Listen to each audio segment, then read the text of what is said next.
जय हिंद एवरीवन। तो चलिए आज का क्लास शुरू करते हैं। मैंने कल के क्लास में ये चीज़ें बताया था जो कि बेसिक पार्ट था, आपको जानना बेहद ज़रूरी था। नाउन क्या है, प्रोनाउन क्या है, एडजेक्टिव क्या है, छोटे स्तर पे बिल्कुल। अरे ये तो अपने आप में एक बड़ा चैप्टर है। जब हम शुरू करेंगे वहाँ पे हम इसको डिटेल में चर्चा करेंगे, लेकिन अभी छोटी छोटी चीज़ें जानना बहुत ज़रूरी है, क्योंकि इसके बाद हम पढ़ाऊंगा आपको टेंस। और टेंस आपको पता है हर एग्जाम के लिए बहुत ही ज़्यादा बेनिफिशियल, बहुत ज़्यादा इंपॉर्टेंट चैप्टर है। इनफैक्ट अगर एयरफोर्स के एग्जाम की बात करो 2 नंबर सवाल पूछता है टेंस, और टेंस हर चैप्टर से रिलेट करता है, चाहे वॉइस हो नरेशन। तो इसके बाद मैं टेंस ही पढ़ाऊंगा आपको, जो बहुत ज़्यादा इंपॉर्टेंट है, ठीक है। और उसके लिए छोटी छोटी चीज़ें जानना जरूरी है। तो चलिए हम नेक्स्ट स्लाइड की तरफ चलते हैं। उससे पहले आपको मैं बता दूं, जो भी बच्चे पेमेंट किए उनका एक मैंने बैच बना दिया है, ठीक है। उनका मैंने एक बैच बना दिया है। अगर आप सभी इंटरेस्टेड है कि सारा फुल यानी फुल कोर्स इंग्लिश का फुल ग्रामर बहुत ही डिटेल में बेसिक से हाई लेवल तक सीखे, जहां पे हर तरह के क्वेश्चन को बहुत आसानी से टैकल करने का एक तरीका, एक वे, एक अप्रोच बताऊंगा। तो आप कुछ नहीं करेंगे आज, सिंपल ये मेरा व्हाट्सअप नंबर है 9117, इस पर आप कॉलिंग नंबर नहीं है,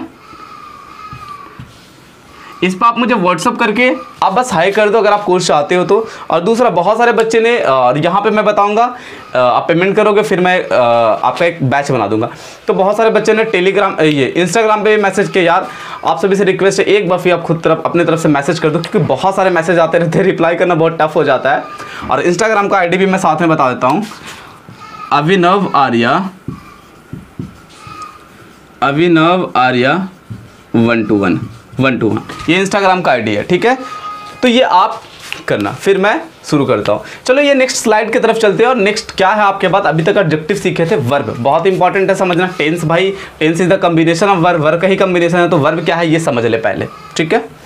तो देखिए सबसे पहले पढ़ना मुझे वर्ब। वर्ब होता क्या है तो आपको पता होगा ना, काम। काम किसे कहते हैं? एक्शन।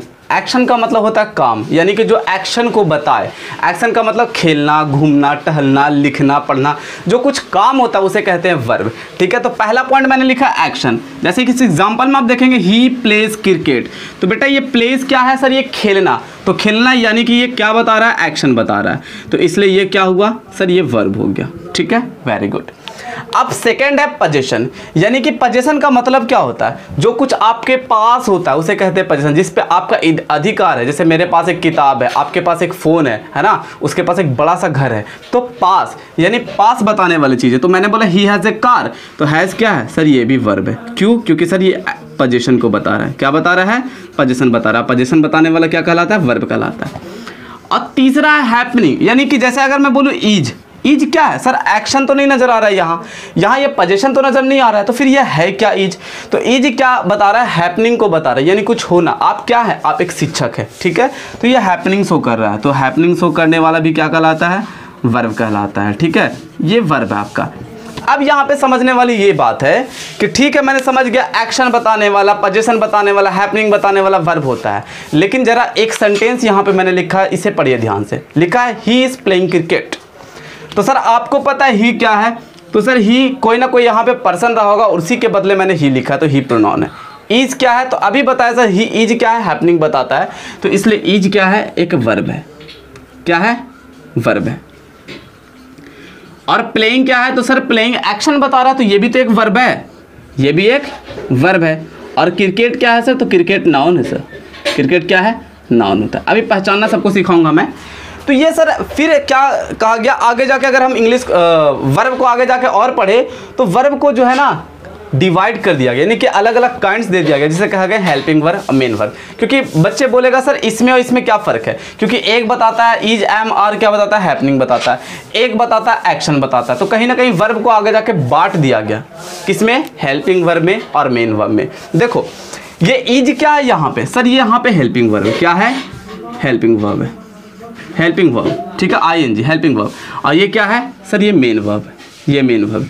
यानी कि इसका मतलब ये हुआ कि कोई भी वर्ब जो एक्शन को रिप्रेजेंट करे वो कहलाता है मेन वर्ब। वो क्या कहलाएगा? मेन वर्ब कहलाएगा, ठीक है।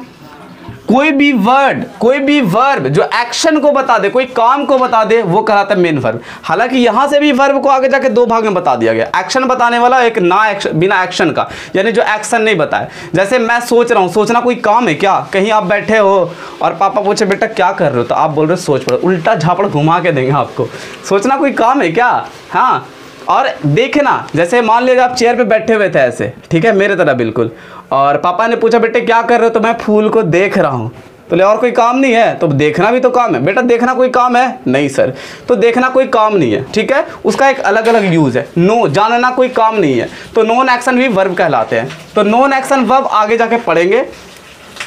तो मेन वर्ब एक्शन बताने वाला वर्ब कहलाता है मेन वर्ब। अब यहाँ पे लिखा हुआ पोजीशन और हैपनिंग, तो मैंने लिखा है इज कहलाया हेल्पिंग वर्ब। इसका मतलब है कि कोई भी सेंटेंस में या तो मेन वर्ब भी हो सकता है और हेल्पिंग वर्ब भी हो सकता है। हाँ जी, तो जरा देखना, पोजीशन और हैपनिंग बताने वाला वर्ड या तो मेन वर्ब होगा, या तो मेन वर्ब होगा, या तो ये क्या होगा, हेल्पिंग वर्ब होगा। कैसे सर? समझना ध्यान से, कैसे? या तो मेन वर्ब होगा या तो हेल्पिंग वर्ब होगा। कैसे सर? समझना, यहाँ पे लिखा ही हैज ए कार, क्या कोई यहाँ पे एक्शन बता रहा है, कोई काम बता रहा है? उसके पास एक कार है, कोई काम है क्या? नहीं सर। तो ये क्या हो गया, अभी मेन वर्ब हो गया। यानी इसका मतलब ऐसे समझ लो कि सेंटेंस में अगर कोई मेन वर्ब ना दिखे, कोई मेन वर्ब ना दिखे, तो पोजीशन और हैपनिंग बताने वाला मेन वर्ब बन जाता है। सर वो पोजीशन और हैपनिंग बनाने वाले वर्ब हैं क्या क्या, वर्ब के लिस्ट क्या क्या है? तो देखो ऐसा समझो, आप कभी भी आप अगर इज देखते हो, एम देखते हो, या फिर आर देखते हो, ठीक है, was, were, shall, will, have, has, had, तो और भी होते हैं बहुत सारे, डू, डज, ये सारी चीज़ें। तो ये सब क्या है, ये ऐसे वर्ब है जो हैपनिंग को बताता है और पोजीशन को बताता है। पोजीशन बताने वाला तो तीन ही है, एक हैव है, एक हैज़ है और एक हैड है, ये तीन ही पोजीशन बताता है, ठीक है। तो ये पोजीशन बताने वाला, हैपनिंग बताने वाला, ये सारे वर्ब है। तो कहने का मतलब है ये ऐसे वर्ब है, तो कभी कभी मेन वर्ब बन जाते हैं, कभी कोई सेंटेंस में हेल्पिंग वर्ब बन जाते हैं। मेन वर्ब कब बनेंगे, जब सेंटेंस में मेन वर्ब कब बनेंगे, जब कोई एक्शन वर्ब ना दिखे। जैसे यहाँ पे एक सेंटेंस में लिखा हूँ, ही इज ए टीचर, कोई काम करने वाला वर्ब नहीं है, कोई एक्शन वर्ब नहीं है, तो ये क्या कहलाएगा, यही इज क्या कहला जाएगा, मेन वर्ब कहलाएगा, ठीक है। जबकि इज यहाँ क्या कहलाया, हेल्पिंग वर्ब कहलाया। क्यों कहलाया, क्योंकि ऑलरेडी यहाँ पे एक्शन वर्ब है, ऑलरेडी यहाँ पे एक्शन वर्ब है, तो ये हेल्पिंग वर्ब कहलाया। बात मेरी क्लियर हो चुकी होगी। ये सब वर्ब देख रहे हो ना आप, ये मेन वर्ब भी कहलाता है, हेल्पिंग वर्ब भी बनता है। अगर सेंटेंस में मेन वर्ब ना रहो तो ये मेन वर्ब बन जाता है, और अगर सेंटेंस में हेल्पिंग वर्ब रहे, मेरी बात क्लियर हो गई? फिर से करूँ, एक सेंटेंस है, अगर सेंटेंस में मेन वर्ब रहता है, मेन वर्ब रहने के बाद ये सारे वर्ब बन जाते हैं हेल्पिंग वर्ब। मेन वर्ब ना रहा तो ये सारे वर्ब भी बन जाते हैं मेन वर्ब। खत्म हो गई बात। अब देखो एडवर्ब की तरफ डिटेल में और बात करेंगे वर्ब चैप्टर में, ठीक है। अब देखो एडवर्ब की बात। एडवर्ब वो चीज़ है, जैसे मैंने पढ़ा था नॉन और प्रोनाउन, तो नॉन क्या था, सॉरी एडजेक्टिव क्या था, जो नॉन का विशेषता बताता था। तो सेम यहाँ पे देखोगे आप, ये है एडवर्ब। और एडवर्ब क्या होता है, जो आपको विशेषता बता दे, वर्ब का भी, प्रीपोजिशन का भी, और एडवर्ब खुद का विशेषता बताता है। बहुत ही ये मतलब वास्ट चीज़ें समझना, ये अपना भी विशेषता बता देता है, प्रीपोजिशन का भी विशेषता बता देता है, ये सभी चीज़ का विशेषता बता देता है, ठीक है। तो यहाँ पे आप देखेंगे कि ये रन क्या है, रन का मतलब होता है दौड़ना। तो सर ये एक्शन है, कोई ना कोई काम है, तो देखो इसी का तो विशेषता बता दिया, कैसा दौड़ता है वो, तेज दौड़ता है, फास्ट। तो ये फास्ट क्या है, एडवर्ब है। फास्ट क्या है, एडवर्ब है। तो यहाँ पे देखोगे आप, यू आर वेरी काइंड, आपको पता है काइंड क्या है, काइंड एक एडजेक्टिव है। काइंड क्या है, एडजेक्टिव है, ये आपका एडजेक्टिव है, और एडजेक्टिव का ही विशेषता बता दे, कैसा है, बहुत काइंड है, तो ये आपका एडवर्ब हो गया। तो एडवर्ब बताया ना, सबका विशेषता बता देता है ये। हालांकि अभी हम एडवर्ब चैप्टर में सीखेंगे, ठीक है। तो आई होप कि ये चीज़ आपको समझ में आया होगा। चलिए आगे बढ़ते हैं। तो देखिए अब समझेंगे हम लोग प्रीपोजिशन होता क्या है। तो प्रीपोजिशन को समझने के लिए पहले मैंने एक एग्जांपल लिखा है। जैसे लिखा है यहाँ रोहित, किसी का नाम है, पर्सन का नाम है, ये नाउन है। Went Rohan, Rohit went Rohan. Sir जम नहीं रहा, बात कुछ जम नहीं रहा है। आप क्या करेंगे, तो आप सोचेंगे कि सर ये दोनों में रिलेट नहीं हो पा रहा है, क्या हो नहीं पा रहा, रिलेट नहीं हो पा रहा है। तो आप बोलेंगे सर ऐसा क्यों नहीं करते, यहाँ पे आप टू पुट कर देते हैं।